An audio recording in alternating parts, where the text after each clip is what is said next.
Riyad As-Salihin, The Gardens of the Righteous, by Imam Nawawi, produced by Respect Graduate School. Chapter 46, Quranic verses, Leading a Simple Lifestyle. Then there succeeded them generations who neglected and wasted the prayer and followed their lusts, abandoning the service of Allah's cause. They will meet perdition as their just deserts, except those who repent and come to belief and do good, righteous deeds. Such will enter paradise and will not be wronged in anything. Surah Maryam, chapter 19, verses 59 to 60. Korah showed off before his people in all his pomp. Those who cared only for the life of this world said, "Ah, if we but had the like of what Korah has been given. Indeed, he is one of tremendous good fortune." But those who had been granted true knowledge said, "Woe to you! Allah's reward for any who believes and does good, righteous deeds is better by far. But none save the patient, who persevere through adversities and in obedience to Allah and avoidance of sins, can ever attain to it." Surah Al-Qasas, chapter 28, verses 79 to 80. And on that day, you will most surely be questioned as to all the favors bestowed on you. Surah At-Takathur, chapter 102, verse 8. Whoever wishes for only the immediate gains of this transitory life, we readily grant thereof as much as we please to whomever we will. Thereafter, we consign him to hell, wherein he will roast, disgraced, and disowned. Surah Al-Isra, chapter 17, verse 18. Hadith number 255. Narrated in Sahih al-Bukhari, Ayman 22, Sahih Muslim, Zuhd 22. Aisha, may Allah be pleased with her, said, "The family of Muhammad, peace and blessings be upon him, never had their fill of barley bread for 2 consecutive days until he died." Hadith number 256.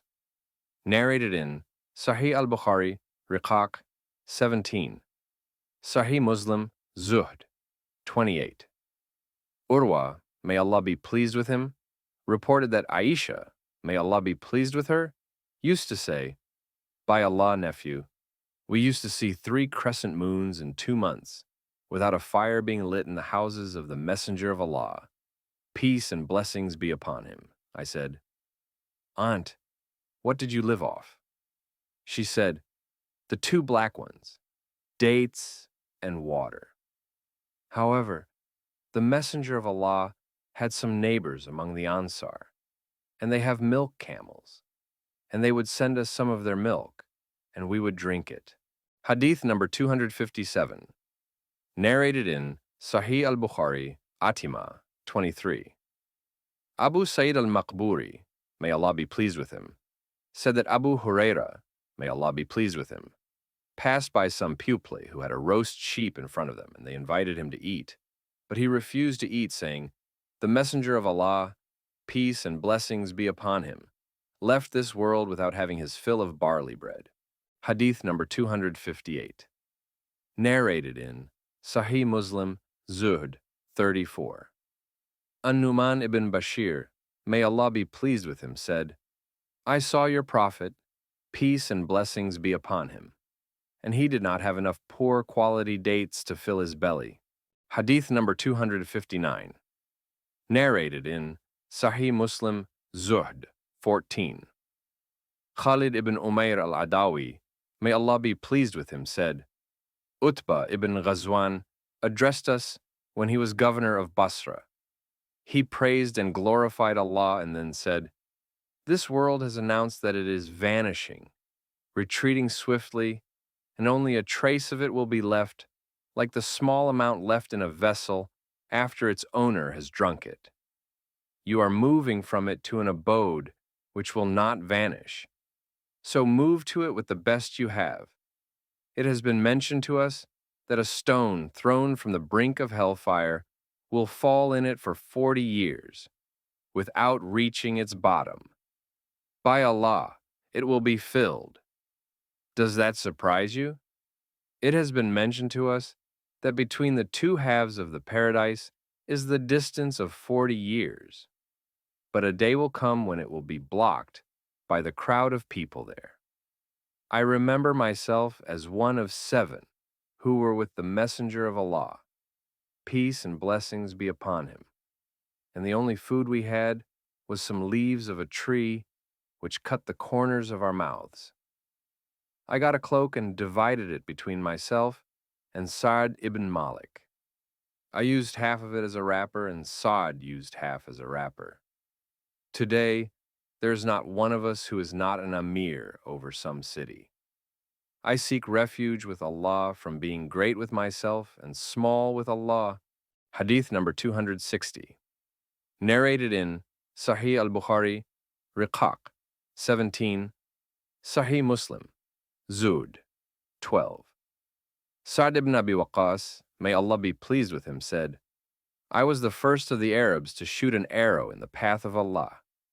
We used to raid with the Messenger of Allah, peace and blessings be upon him. And we had no food except acacia leaves, so that when one of us went to relieve himself, it was like sheep droppings. Hadith number 261. Narrated in Sahih al-Bukhari, Riqaq, 17. Abu Huraira, may Allah be pleased with him, said, By Allah, there is no deity but He. I used to lie with my stomach on the ground out of hunger, and I used to tie a stone on my belly because of hunger. One day I sat on the path by which they used to go out, and the Prophet, peace and blessings be upon him, passed by me. He smiled when he saw me, and recognized what was in my face and in myself. Then he said, Abu Hir. I said, At your service, O Messenger of Allah.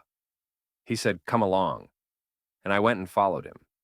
He went inside, and I asked permission to enter. He gave me permission, and I went inside.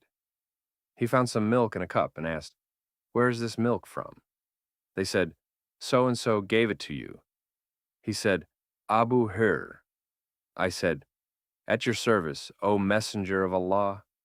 He said, Go along to the people of the Sufa and invite them here to me. He said, The people of the Sufa were the guests of Islam. They did not have recourse to family, property, or anyone. When Sadaqah came to him, he used to send it to them and not take any of it himself. When a gift came to him, he sent for them and had some of it himself and let them share in it. His saying that annoyed me, and I said to myself, What good will this milk be among the people of the Sufa? I have more need of drinking it to give me strength. When they come, he will tell me to give it to them. It was not likely that I would get any of the milk, but there was no escape from obeying Allah and obeying His Messenger. So I went and invited them, and they accepted and asked for permission to come in, and he gave them permission. They took their seats in the house. He said, Abu Hir. I said, At your service, O Messenger of Allah. He said, Take it and give it to them. He said, I took the cup and gave it to a man, and he drank until his thirst was quenched. Then he returned the cup to me, and I gave it to another man, who drank until his thirst was quenched, and he returned the cup to me. Another drank until his thirst was quenched, and he returned the cup to me until I reached the Prophet. Peace and blessings be upon him. When all the people had had enough, he took the cup and placed it in his hand and looked at me and smiled.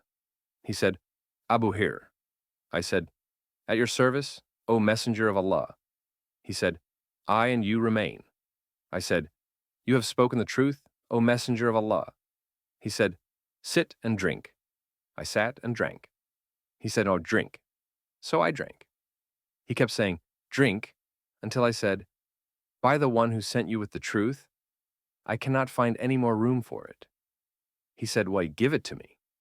So I gave him the cup, and he praised Allah the Almighty, said the name of Allah, and drank the rest. Hadith number 262. Narrated in Sahih al-Bukhari, Jihad 89, Sahih Muslim Musaqat 124.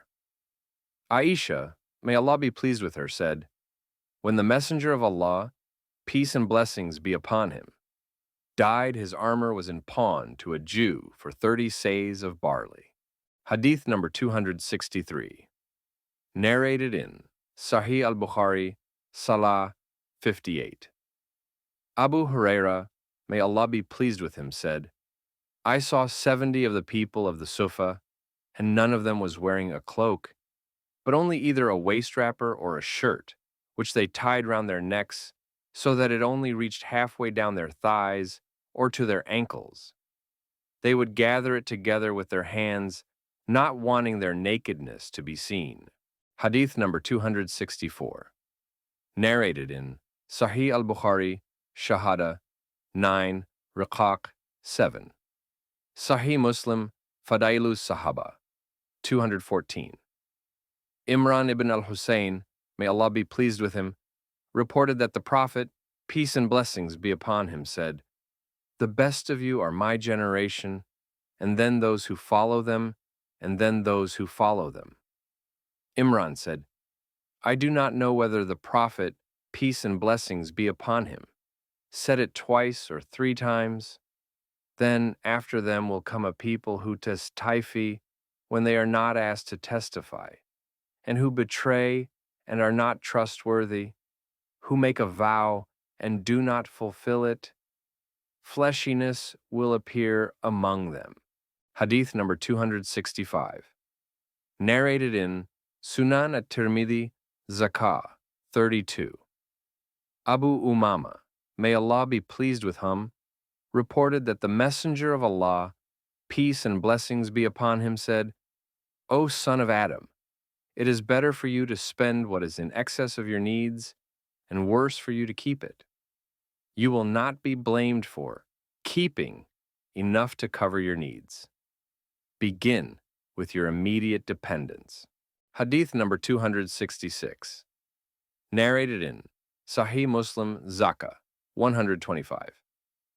Abdullah ibn Amr ibn al-As, may Allah be pleased with him, reported that the Messenger of Allah, peace and blessings be upon him, said, the successful one is he who becomes Muslim, has adequate provision, and whom Allah makes satisfied with what he gives him. Hadith number 267. Narrated in Sunan at-Tirmidhi, Zuhd 35. Abu Muhammad Fadala ibn Ubaid al-Ansari, may Allah be pleased with him, reported that he heard the Messenger of Allah, peace and blessings be upon him, say, O the delight of the one who is guided to Islam, has adequate livelihood, and is contented. Hadith number 268. Narrated in Sunan at-Tirmidhi, Zuhd 39. Fadala ibn Ubaid, may Allah be pleased with him, reported that when the Messenger of Allah, peace and blessings be upon him, used to lead the people in prayer, some men who were there would fall over during the prayer owing to extreme hunger. They were the people of the Sufa. This reached such a point that the desert Arabs said, those people are mad. When the Messenger of Allah, peace and blessings be upon him, had prayed, he went to them and said, if you only knew what you have with Allah the Almighty, you would wish to be increased in poverty and need. Hadith number 269, narrated in Sunan at-Tirmidhi, Zuhd 47. Abu Karima al-Miqdam ibn Ma'di Karib, may Allah be pleased with him, said, I heard the Messenger of Allah, peace and blessings be upon him, say, a human being fills up no vessel worse than his belly. Enough for a son of Adam are some morsels which will keep his back straight. If it cannot be avoided, then a third is for his food, a third for his drink, and a third for his breath, i.e., leave this part empty. Hadith number 270, narrated in Sahih Muslim Said 17. Abu Abdullah Jabir ibn Abdullah, may Allah be pleased with him, said, "The Messenger of Allah, peace and blessings be upon him, sent us on an expedition, and he put Abu Ubaidah in command over us. We were to meet the caravan of Quraysh, and we were provisioned with bags of dates, which was all that we could find. Abu Ubaidah would give each of us a date. It was asked, 'What did you do with it?' He said, 'We would suck on it as a child sucks, and then we would drink from water poured on it. It was enough for us for the day until night. We used to knock leaves off branches and then moisten them with water and eat them.'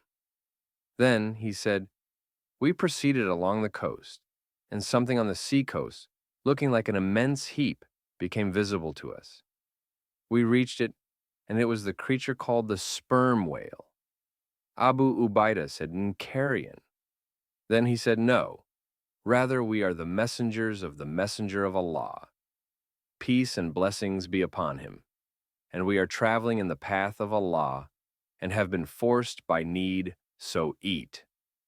We lived on it for a month, and there were 300 of us eating until we were full. I remember us scooping out oil from its eye socket with jugs, and from it we cut saddle cloths the size of an ox, or similar to the size of an ox. Abu Ubaidah took 13 of us, and had us sit in its eye socket. And he took one of its ribs and stood it upright, and then the largest camel we had with us went under it. We took provision from its meat and strips of dried meat. When we reached Medina, we went to the Messenger of Allah, peace and blessings be upon him, and mentioned that to him. He said, 'It was provision with which Allah provided you. Do you have any of its meat with you, so that you can feed us?' So we sent some of it to the Messenger of Allah, peace and blessings be upon him, and he ate it." Hadith number 271, narrated in Sahih al-Bukhari, Maghazi 29. Jabir, may Allah be pleased with him, said, "On the day of the ditch, we were digging and a hard bit of rock became exposed. They went to the Prophet and said, 'There is a hard bit of rock exposed in the ditch.' He said, 'I am coming down.' He got up and there was a stone tied to his belly. We had been 3 days without eating at all. The Prophet, peace and blessings be upon him, took a pick and struck it, and it became like soft sand. I said, 'O Messenger of Allah, give me permission to go to my house.' I said to my wife, 'I see that the Prophet is in a condition I cannot bear. Do you have anything?' She said, 'I have some barley and a lamb.' So I sacrificed the lamb, and she ground the barley, and we put the meat in a cooking pot. Then I went to the Messenger of Allah when the bread was kneaded and the pot was on the cooking stones and nearly cooked, and said, 'I have a little food.' So, 'Messenger of Allah, come with 1 or 2 men.' He asked, 'How much is it?' I told him, and he said, 'Many is good. Tell her not to remove the pot, nor take the bread from the oven until I come.' He said, 'Get up.' And the Muhajirun and the Ansar got up. I went to her and said, 'Poor you. The Prophet, the Muhajirun, the Ansar, and those with them have all come.' She said, 'Did he ask you?' I said, 'Yes.' He said, 'Enter, but do not crowd round.' He began to break up the bread and put meat on it, covering the pot and oven after he took something from them. He gave it to his companions, who then withdrew. He continued to break up bread and ladling until they were full, and there was still some left. He said, 'Eat this and give some away, for hunger has afflicted the people.'